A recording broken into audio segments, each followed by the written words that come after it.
Hi friends, అందరికీ నమస్కారము.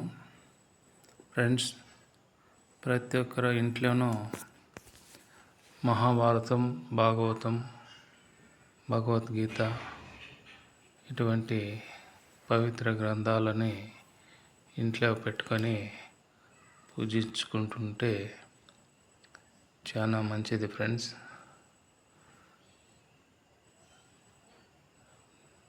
ఇవి నాకు మా పెదనాన్న వెంకటరామయ్య గౌడ్ ఇచ్చాడు. ఒక రామాయణం పుస్తకం ఇచ్చాడు. ఆ తర్వాత నేను ఒక్కొక్కటిగా ఏడైనా స్టోర్ పోయినప్పుడంతా ఒక్కొక్క బుక్ తెచ్చుకుంటున్నాను ఫ్రెండ్స్. అన్ని పుస్తకాలు చదువుతున్నాను. ఈ పుస్తకాలన్నీ దసరా పండగకి, గణేష్ పండగకి, శ్రీరామనవమికి ఇంట్లో పటాల దగ్గర పెట్టి పూజిస్తాను ఫ్రెండ్స్.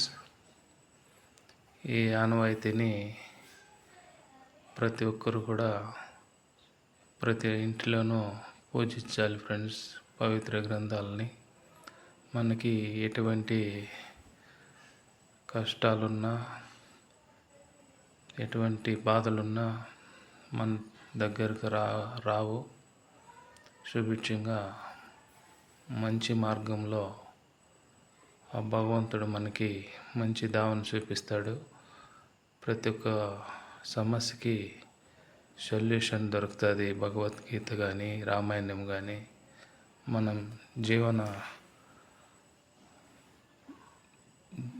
పరిస్థితుల్లో ప్రతి ఒక్కరికి, ప్రతి జీవితానికి సొల్యూషన్ దొరుకుతుంది ఫ్రెండ్స్. ఇది వాల్మీకి రామాయణం ఫ్రెండ్స్. ఇది మా పెదనాన్న వెంకటరామయ్య గౌడ్ ఇచ్చాడు. ఇది భగవద్గీత ఫ్రెండ్స్. ఇది అరుణాచలం పోయినప్పుడు ఇటు వెనుక తీసుకొచ్చాను ఫ్రెండ్స్ నేను. భగవద్గీత ఇది దేవి భాగవతం ఫ్రెండ్స్. ఇది చాలా బాగుంటుంది ఫ్రెండ్స్. ఇది 2 సార్లు చదివాను. ఇది భాగవతం ఫ్రెండ్స్. ఇది మహావిష్ణు కథలు. ఇది చాలా బాగుంది. ఇది రామాయణము చిన్న పుస్తకం. ఇది ఒకసారి చదివాను ఫ్రెండ్స్. ఇది వచ్చి కార్తీక పురాణం. ఇది శ్రీరామ హనుమాన్ చాలీసా స్తోత్రాలు ఫ్రెండ్స్. ఇది వెంకటేశ్వర సుప్రభాతం. ఇది వచ్చి గణేషుని వ్రతకల్పము. ఈ పుస్తకం వచ్చి మా నాన్న కాశీకి వచ్చినప్పుడు తీసుకొచ్చాం ఫ్రెండ్స్. ఇది భగవద్గీత చిన్న పుస్తకం.